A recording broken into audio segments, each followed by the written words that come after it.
Allah mengatakan innama amwalukum wa auladukum fitnah. Anak juga ujian.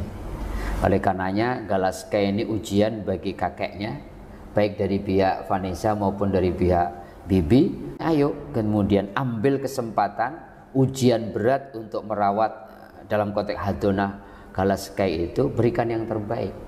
Galaska itu kan hanya contoh. Mungkin ada fulan, ada si fulanah dan sebagainya yang mengalami kasus serupa. Kalau memang sayang sama anak-anak yang memang sudah yatim piatu, sayangnya apa? Jangan memperberat mereka.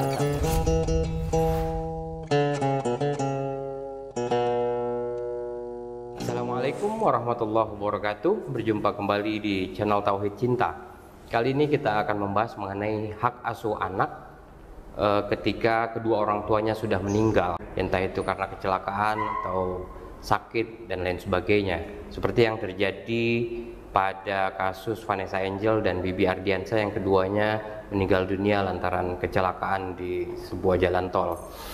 Nah, kasus ini mungkin terjadi pada sebagian dari kita. Kasus ini juga masih terus berlangsung, bagaimana keduanya dari keluarga Vanessa Angel maupun keluarga Bibi Ardiansa mencoba ingin mendapatkan hak asuh dari Galaskai ini. Nah, bagaimana hak asuh anak ini ketika orang tuanya sudah meninggal? Saya akan membahas ini dengan Ustadz Mukhlisin Aziz. Beliau adalah pembina dari Tauhid Cinta dan dosen dari Institut Ilmu Al-Quran atau IIQ. Assalamualaikum Ustadz. Waalaikumsalam warahmatullahi wabarakatuh. Nah, gimana sih hak asuh anak ini ketika orang tuanya meninggal? Ya kalau orang tuanya masih ada kan salah satunya ya mungkin ya ketika bapaknya meninggal yang merawat ibunya meninggal, bapaknya yang merawat gitu. Tapi ketika keduanya sudah meninggal dan anak itu masih bayi, itu gimana? Ya, pertama yang sesungguhnya digarisbawahi Mas Rifki, anak itu anugerah sekaligus titipan. Maka Islam mengatur betul ketika anak sebelum mumayyiz, belum bisa mandiri membedakan mana yang baik, mana yang buruk, itu betul-betul Islam memastikan bahwa anak mendapatkan hadonah atau perawatan yang terbaik gitu. Maka kemudian tadi Mas Rifi katakan ketika ada perceraian kemudian menjadi jelas ya, kalau ada perceraian maka anak sebelum umur 7 tahun dalam kitab-kitab fikih, kalau di kita ini ditentukan 12 tahun ke bawah itu ikut ibunya, dengan asumsi anak lebih dekat lah sama ibu karena 9 bulan dalam kandungan, lebih apa ya ibu itu kan simbol, itu simbol apa ya, kasih sayang, kelembutan dan sebagainya. Persoalannya memang menjadi agak rumit kasus Vanessa Angel sama Bibi itu ketika Bibi sama Vanessa mendadak kan kecelakaan, dua-duanya meninggal, padahal Galaskainya baru umur 1 tahun lah kira-kira. Maka jadi perebutan dengan berbagai macam isu dan intriknya di blow up oleh media. Sekarang ini jadi positif akhirnya di pembelajaran. Boleh jadi kasus Galaska itu kan bukan satu-satunya, banyak terjadi di luaran sana. Apalagi kalau hubungan antara dua keluarga ini tidak harmonis sejak awal kemudian menjadi sesuatu yang bumbu-bumbunya lebih besar daripada kemudian hakikatnya. Ini saya kira jadi momentum pembelajaran bahwa kalau di zaman Nabi ada satu kasus, Sayyidina Hamzah itu meninggal, istrinya juga meninggal. Dia punya anak perempuan dan Rasulullah mengatakan gitu, yang lebih berat adalah bibi, berarti saudara perempuan ibunya. Jadi dalam bahasa Arab namanya kholah, bukan amahnya. Jadi bukan dari pihak ayah. Bibi itu bisa dari adiknya atau kakaknya. Adiknya atau kakaknya gitu. Dan karena perempuan dianggap gitu, bibi itu seperti ibu. Diharapkan kasih sayangnya tidak berkurang, ya, kelembutannya tidak berkurang, kesabarannya tidak berkurang, karena ibaratnya bibinya itu akan menggantikan posisi ibu. Padahal saat itu bayangkan gitu ya, kalau dikontekskan kepada amah, bibi dari pihak Hamzah itu kan keluarga Nabi, dan Nabi kemudian rela itu karena apa? Karena memang yang lebih berhak menurut aturan adalah dari pihak ibunya. Itu dalam kasus ketika dua-duanya meninggal. Nanti kalau itu nggak ada, terus dilihat lagi dari pihak perempuan lagi sampai kemudian kalau ini sudah nggak ada baru di pihak laki-laki. Ya kalau dilihat dari kasus Nabi kan ya, Nabi lahir ayahnya sudah meninggal. Iya. Nah, ketika Siti Aminah meninggal, itu Nabi dirawat sama pamannya. Ya, nah terus setelah pamannya meninggal itu dirawat sama kakeknya Abu Thalib. Kakeknya dulu kan? Kakeknya dulu, sorry, maaf. Abdul Muthalib sampai kemudian itu Abu Thalib, ya. Kalau kasusnya meninggal salah satu begitu. Ada yang mengatakan kalau laki-laki maka kemudian lebih punya sosok itu laki-laki. Jadi intinya sebenarnya Mas Rifki, selain hukum formal seperti itu, dalam kasus kemudian yang lebih berat adalah bibinya dalam jalur ibu itu dianggap sebagai pengganti, dan sebenarnya untuk memastikan sang anak itu mendapatkan perawatan terbaik. Maka kalaupun kemudian dalam kasus Vanessa Angel kan punya adik itu gitu, kalau dia kemudian sebenarnya secara hukum berhak mendapatkan boleh merawat, yang lebih berat merawat, tapi juga tidak berhenti di situ, ada komanya. Ditanyakan oleh orang-orang sekitarnya apakah dia layak merawat, dalam asumsi bahwa harus mendapatkan perawatan terbaik tadi. Jadi ada syaratnya. Ada syarat juga, nggak tiba-tiba ujuk-ujuk pokoknya bibinya gitu. Mungkin dalam syarat kepribadiannya sanggup nggak mendidik anak. Bab anak itu Mas Rifki, di dalam konteks agama ada seorang sahabat datang gitu, hakku ibni hada ya Rasulullah. Ada seorang datang membawa anaknya. Kemudian sahabat itu datang, anak saya ini dapat hak apa dari orang tuanya? Artinya kewajiban orang tua terhadap anak itu apa? Rasulullah mengatakan 3, antuh sina ismahu. Anakmu tuh harus mendapatkan haknya apa? Engkau berikan nama yang terbaik. Di nama itu nggak boleh sembarangan. Jangan langsung ambil aja dari Quran tapi nggak tahu maknanya gitu ya. Kemudian tiba-tiba namanya Jarimah gitu, bagus kelihatannya, tapi sebenarnya perempuan yang berbuat dosa kan, atau kemudian Syaiton, Rojim gitu atau apa. Jadi betul-betul cari nama-nama yang terbaik. Kemudian wa'addabahu, harus mendapatkan pendidikan yang terbaik, pendidikan dalam konteks formal atau akhlaknya. Dan yang ketiga ini agak susah, wawadu'u maudi'an hasanan, harus diberikan tempat, diberikan kasih sayang yang tidak boleh dalam tanda petik ada batasnya. Jadi harus berlimpah kasih sayang yang tentunya tidak memanjakan ya. Jadi anak yang tumbuh dalam suasana kasih sayang yang cukup itu akan tumbuh menjadi anak-anak yang luar biasa, yang tidak agresif, yang tidak gampang menggunakan jalan kekerasan untuk menggapai hal-hal yang diinginkan dan sebagainya. Dalam konteks itu maka kemudian tadi Mas Rifki sampaikan, walaupun adiknya Vanessa Angel punya hak, tapi akan dilihat bisa nggak kemudian mendidik dalam konteks tadi, menumbuh kembangkan, merawat, kemudian mendampingi Galaska itu untuk menjadi anak yang betul-betul sesuai dengan ajaran Islam. Agamanya cukup nggak? Kalau agamanya cukup, kemudian dia punya masalah sosial nggak? Kalau kemudian bibinya masalah sosialnya berat gitu ya, dia nanti ngajarin hal yang nggak benar, dia narkoba, atau dia kemudian terbukti secara hukum dia pernah jadi narapidana, dia mencuri dan sebagainya, atau kemudian secara finansial. Ya, kalau pokoknya artinya bukan hanya bibi yang kemudian dari pihak ibu, tapi dilihat syarat-syaratnya. Dan nanti biasanya hadona itu nanti agar tidak ada perselisihan di kemudian hari biasanya ditetapkan di pengadilan. Kemudian perwaliannya kemudian ditentukan dan nanti hakim yang akan lihat cocok enggak, mampu enggak dan sebagainya.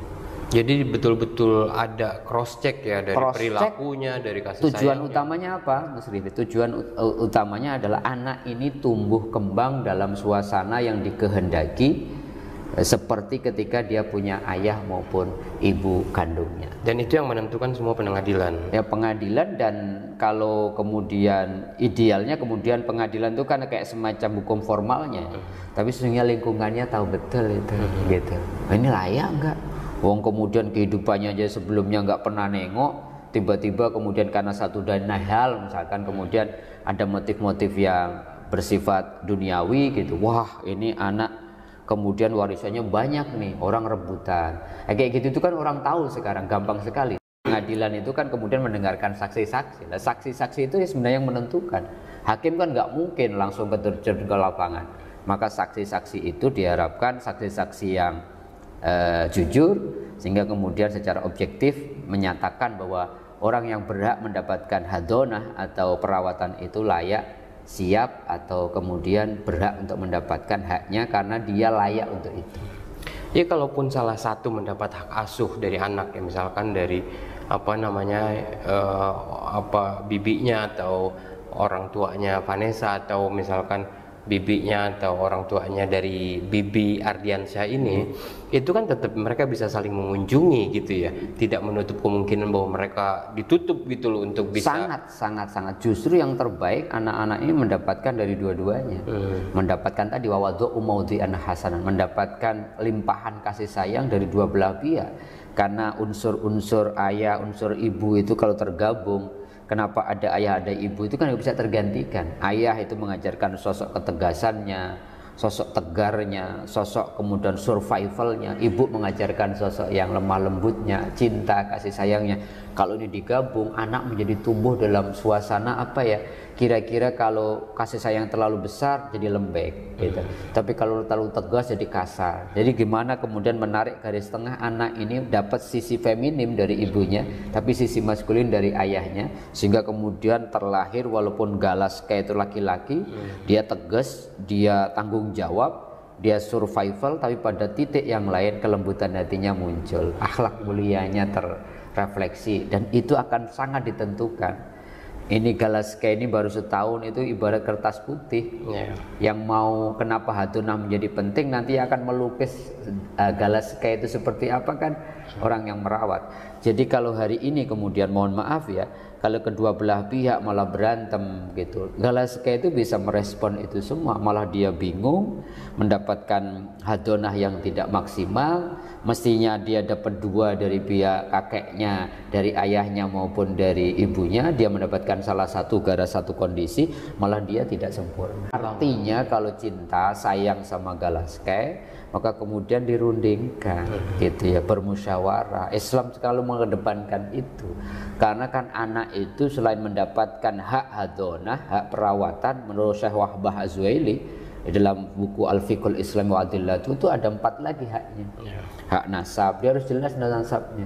Kemudian hak perwalian, nanti dia harus jelas, jangan sampai nanti perwaliannya dia nikah sama orang yang persusuannya satu susuan, itu kan jadi nggak boleh. Hak persusuan mendapatkan ASI yang terbaik. Nanti kalau orang tua yang sudah meninggal bagaimana jalan keluarnya. Sekaligus dia punya hak Hadonah dan hak apa? Hak nafkah. Dan nafkah itu nanti hakim akan melihat kalau anak ini mendapatkan peninggalan warisan dari orang tuanya, disitulah kemudian Hadonah haji menjadi sesuatu yang dalam tanda petik jadi rebutan. Bagaimana mengelola harta warisan dari orang tua yang meninggal itu untuk apa? Menafkahi si Galaske itu tumbuh kembang menjadi anak yang diharapkan yang terbaik menurut ajaran agama. Nah ini kan saya melihat kasus keluarga dari Bibi Ardiansyah dan keluarga dari Vanessa Angel ini mirip orang-orang yang suami istri bercerai gitu ya. Dan itu menuntut saling hak asuh gitu loh ya, dan prosesnya jadi panjang dan ini jadi panjang. Kenapa sih hal-hal yang kayak gini panjang padahal kan bisa kita musyawarahkan gitu ya.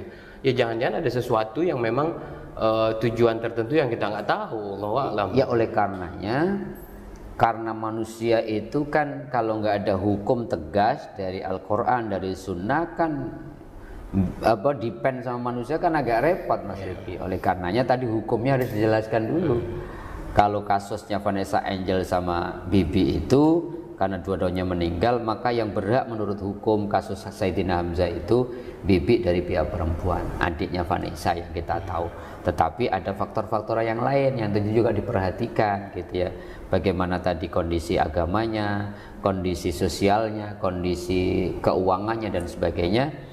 Maka kemudian idealnya, kenapa enggak sih? Ini kan dua-duanya cucu dari masing-masing Vanessa Angel sama Bibi orang tuanya.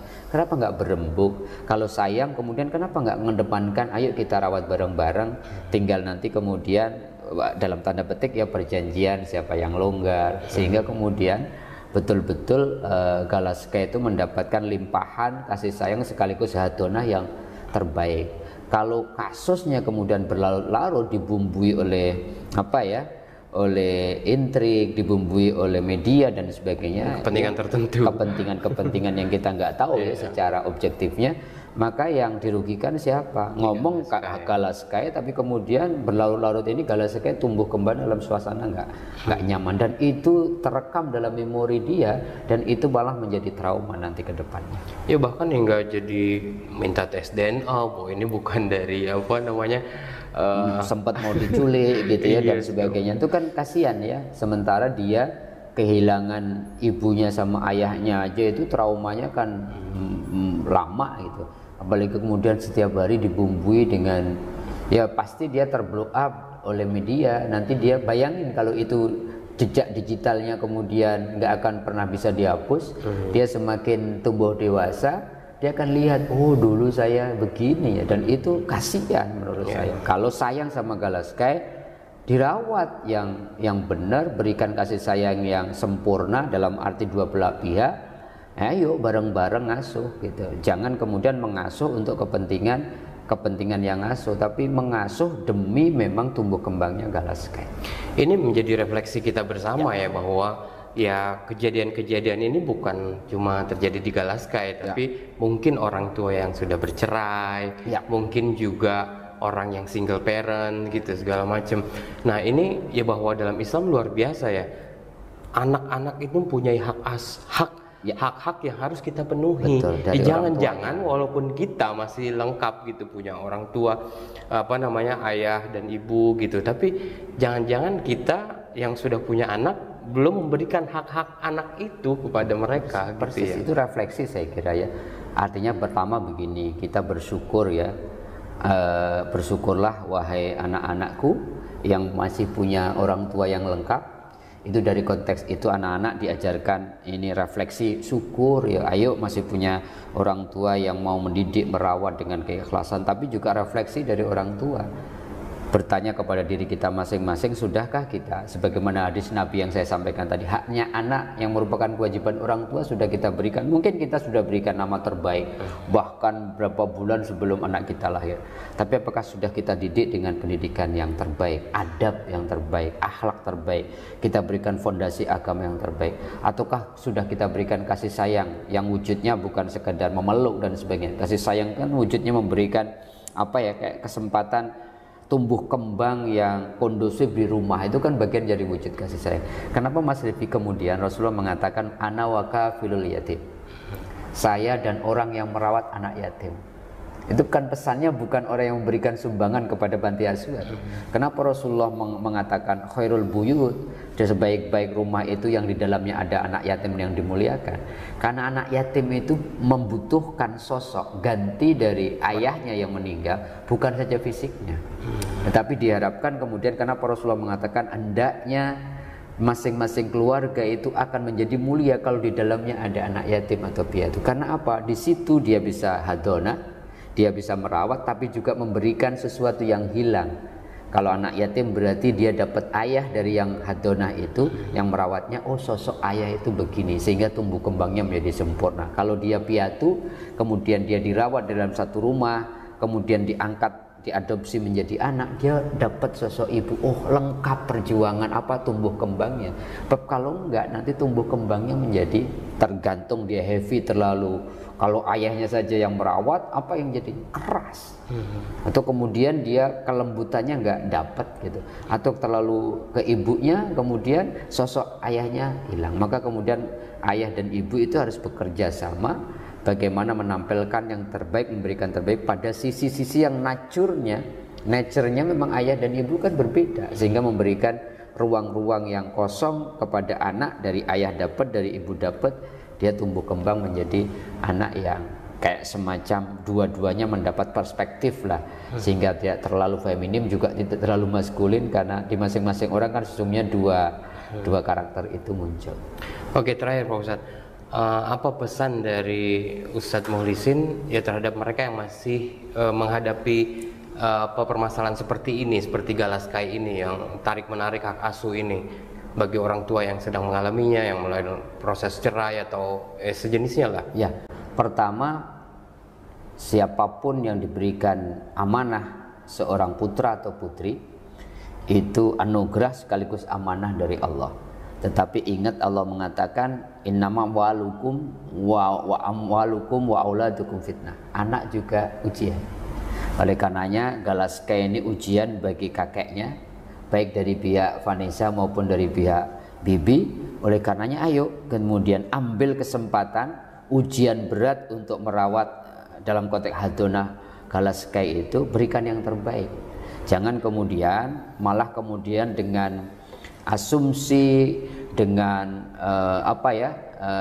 mengatakan saya sayang sama Galaska, tapi apa yang dilakukan adalah malah membuat tumbuh kembang Galaska kemudian menjadi tidak maksimal dengan memperebutkan hak asuhnya dan sebagainya. Kalau mau betul-betul menyayangi Galaska, siapapun nanti, Galaska itu kan hanya contoh. Mungkin ada fulan, ada si fulanah dan sebagainya yang mengalami kasus serupa.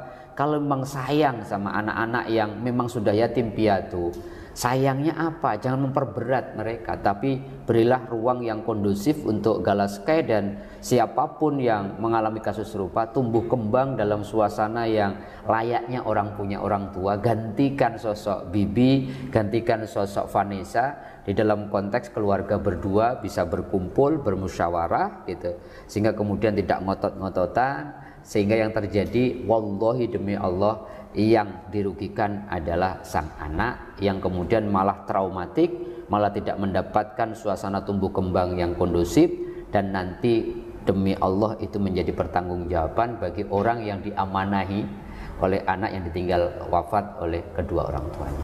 Oke, terima kasih. Sama-sama. Semoga bermanfaat buat kita semua ya. Terima kasih kepada para pemirsa atas partisipasinya. Ya, anak adalah amanah sekaligus fitnah. Anak adalah titipan dan juga adalah cobaan. Itu ada pertanggungjawabannya nanti. Ya, semoga kita bisa memberikan hak-hak anak yang luar biasa yang telah digariskan oleh Islam seperti yang tadi kita bahas. Ya, semoga bermanfaat. Wabillahi taufiq wal hidayah. Wassalamualaikum warahmatullahi wabarakatuh.